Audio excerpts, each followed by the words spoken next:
నాడుగా దాన్ని చెప్పుకోవాల్సి ఉంటుంది. ఎక్కడి మహానాడు, ఎక్కడి ఎన్టీఆర్, ఎక్కడి చంద్రబాబు, ఎక్కడి ఈ పీడనాడు చెప్పుకోవాలంటే ఇదొక మహానాడు కాదు, బోరు నాడు. బోరు కొట్టించింది వాళ్ళ పార్టీ వాళ్ళకే బోరు కొట్టింది. అందువల్ల అట్లాంటి ఈ కార్యక్రమం అట్టర్ ఫ్లాప్ అయింది. అది తండ్రి కొడుకులకు కూడా తెలుసో తెలియదు వాళ్ళ మూర్ఖత్వంలో వాళ్ళు అలాగే ఉంటారు. వాళ్ళు గొప్పగా ఊహించుకుంటూ ఎవరైనా సరే ఒక పరిపాలనకు రావాలనుకున్నటువంటి వాళ్ళు ప్రజలను ఆకట్టుకోవాలి, ప్రజలకు మంచి చేసి దగ్గర అవ్వాలనుకోవాలి. ఈ విధంగా ప్రజల్ని ఊళ్ళకు ఊళ్ళు బెదిరించి దళితులందరిని ఊళ్ళలోంచి తరిమేస్తారు. ఆడపిల్లల్ని అన్యాయంగా చెరుస్తున్నటువంటి వాళ్ళకు అండగా ఉంటూ పవన్ కూడా అట్లా తోడయ్యాడు, వాళ్ళకు తోడయ్యాడు.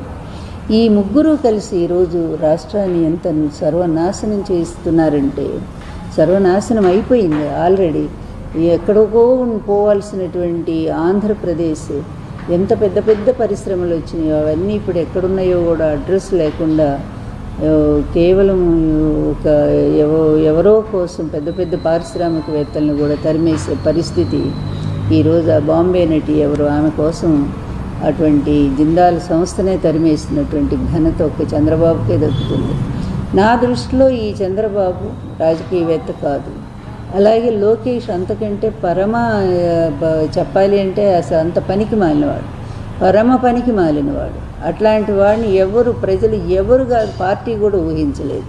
వాళ్ళ అవకాశం కోసం, ఏదైనా పదవుల కోసం పొగడొచ్చేమో కానీ అతను ముందు. కానీ బయట అందరికీ తెలుసు, మేధావులు కానీ ప్రజలు కానీ ఎవరు యాక్సెప్ట్ చేయని వాళ్ళు ఎవరంటే ఈ తండ్రి కొడుకులే.